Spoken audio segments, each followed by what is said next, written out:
have clear goals for your life, you are condemned forever to work for those who do. You see, in life it's very simple.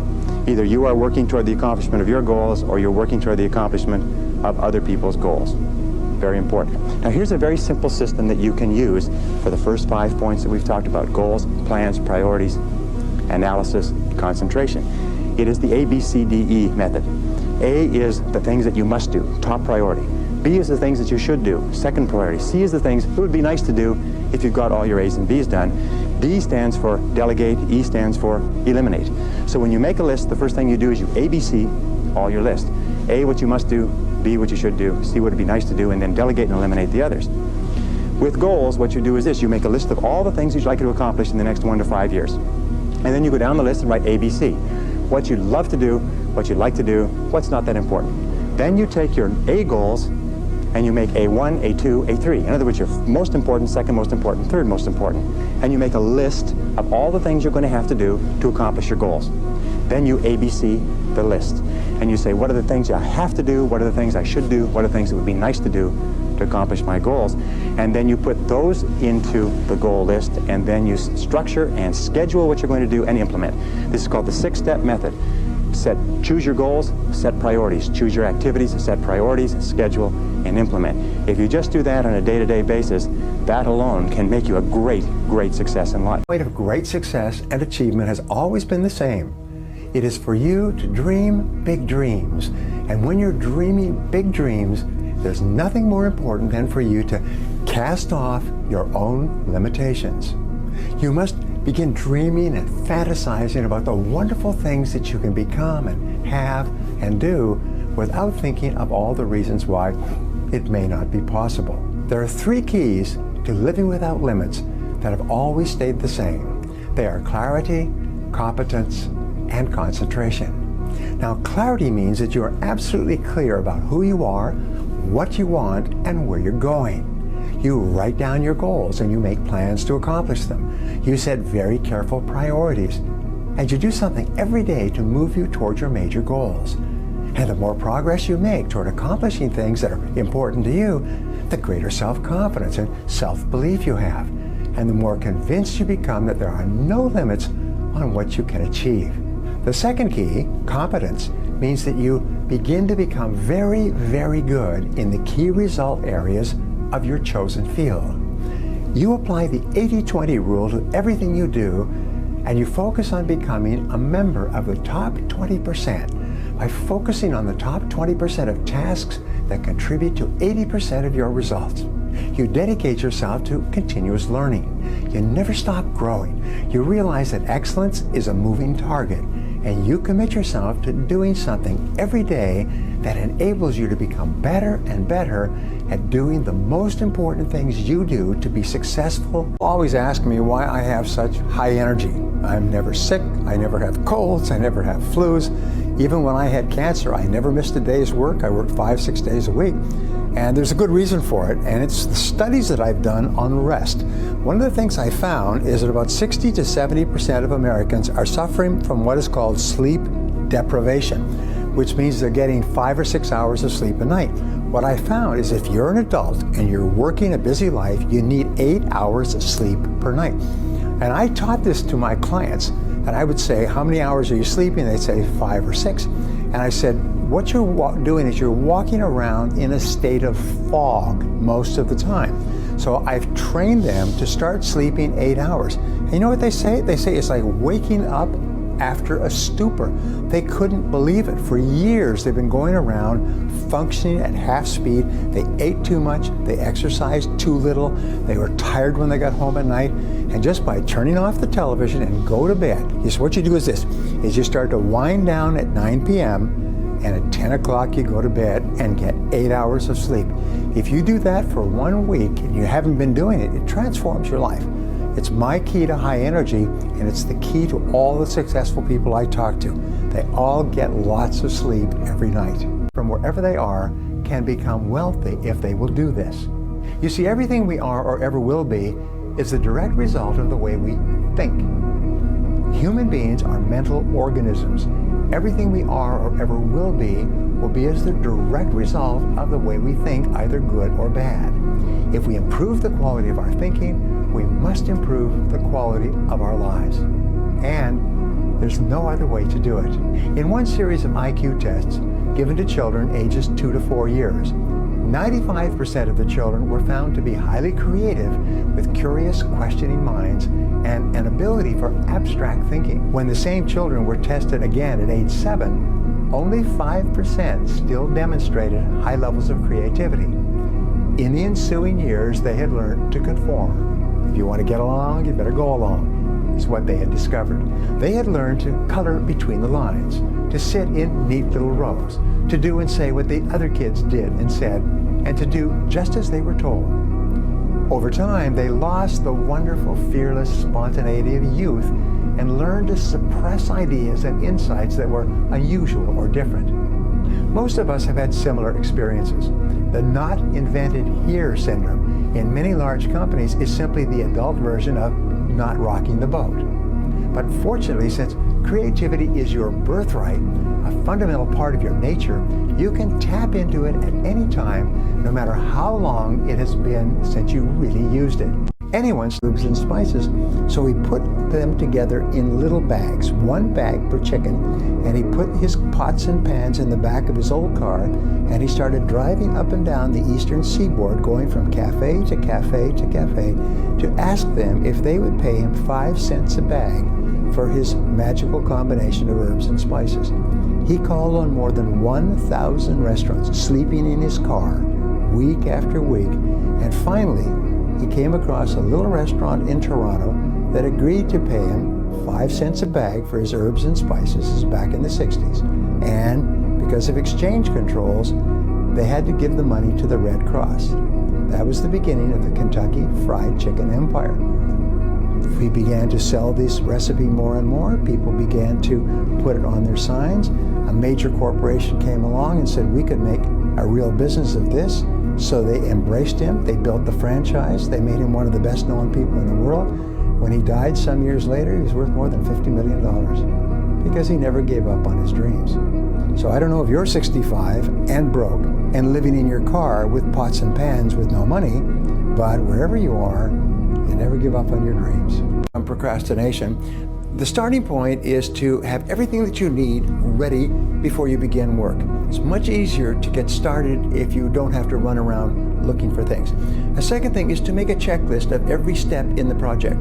Sometimes a project is overwhelming unless you list every single point. Henry Ford once said that the biggest goal can be achieved if you break it down into enough small parts. And then the next key is to do just one small part. Just get started. Just do number 1. That may only take you 2 minutes or 5 minutes. And once you start the first one, you get positive feedback in the form of dopamine in your brain, which makes you feel happy, and it motivates you to take the next step. And when you take the next step, you get more motivation, which motivates you into taking the next step. So the keys are: have everything you need, make a list of every step in the project, especially the big project, and take the first step. All of success is determined by your willingness and your ability to take the first step. Everything else will take place after that. Third, check out. You never spend this money for anything except financial independence. Month 3, save 3% and live on 97%. If you keep doing this, here's my promise. At the end of a year, you will be saving quite comfortably 12 or 15 or even 20% of your income. You will gradually start to get out of debt. You will start to become far more thoughtful about expenditures and start delaying rather than buying things on the basis of impulse. You'll start to feel more confident and happy, and this money is going to start to grow. You're going to start to attract into your life more money from sources that you don't even know about today, and that money goes into this account as well. I promise you, in a year or 2 years, you'll have several $1,000s in this account. Your debts will be all paid off. You'll be feeling greater levels of self-confidence and self-esteem, and you'll feel that your whole financial life is under control. Is this easy? No. But if you start with 1% and you discipline yourself to increase it by 1% per month, soon it becomes a habit. And as Goethe said, everything is hard before it's easy, but once you've developed the habit, it becomes automatic and easy for for the rest of your life to enjoy complete control of your finances. Successful in business, you have to study your competition. You see, you have competition, whether your company sells its goods and services in the open market or inside an organization where you are competing for advancement or scarce resources. For this reason, it's essential to thoroughly research your competitors and know them as well as you know yourself. How many people in a competitive market situation make the mistake of dismissing the competition? The smart competitor does not look down on the competition or find fault with them or criticize them or make light of them. Instead, she respects her successful competitors and makes it her business to study and learn from them. Sometimes learning from your competitors can make you rich. Once you determine what it is that you do better than others in your career or business area, look outward. How will you position yourself or your product or service in the marketplace to capitalize on your personal and business area of excellence? What sales and marketing strategies will you adopt to promote what it is that you do better than anyone else? Now, based on competitive pricing strategies, how will you price your products or services? Maintain the broadest possible scope when you are conducting research on what the competition is doing. For example, if you're in business for yourself, you may find that in some instances the competition may not be another individual or company. You may find that you are competing against what appears to be another industry. Things going, you say wonderful. You say how's life, you say terrific. You say how's your relationship, couldn't be better. How is your health, how are you feeling, I feel great. In other words, don't talk about negative things, because when you talk about negative things, you actually increase them and you draw more of them into your life. Look at the people that you know who have problems. You notice the people that you know have problems all the time, never seem to solve their problems? Are people who talk about their problems all the time? To him that hath shall more be given, from him who hath not even that which he has shall be taken away. Now, this is another critical point with regard to relationships. And I learned this again in my studies. It is that each of us has a certain amount of suffering that we've gone through, and people fall in love with their suffering. People love their suffering. As a matter of fact, they feel that they've paid for it, they've thought about it, they've lived with it for so long that most people are very reluctant to give up their suffering. You can't talk them out of it. You say, well, why don't you just forget it? Why don't you just put it behind you? Why don't you just get on with it? They say, well, I can't do that. Do you know how much I've suffered? Do you know how much emotional investment I put into this relationship, this job, this career, and so on? And the whole universe over which you have complete control, and that is your thoughts. If you wish to change any of the conditions of your life, you have to change the thoughts that precede those conditions. You have to change what is going on in your mind. Whatever you believe with feeling, and this is the key, with feeling, and the more emotion you put into a belief, becomes your reality. If you believe something that is positive or believe something that is negative, or as Henry Ford said, if you believe you can do a thing or if you believe you cannot, you are right.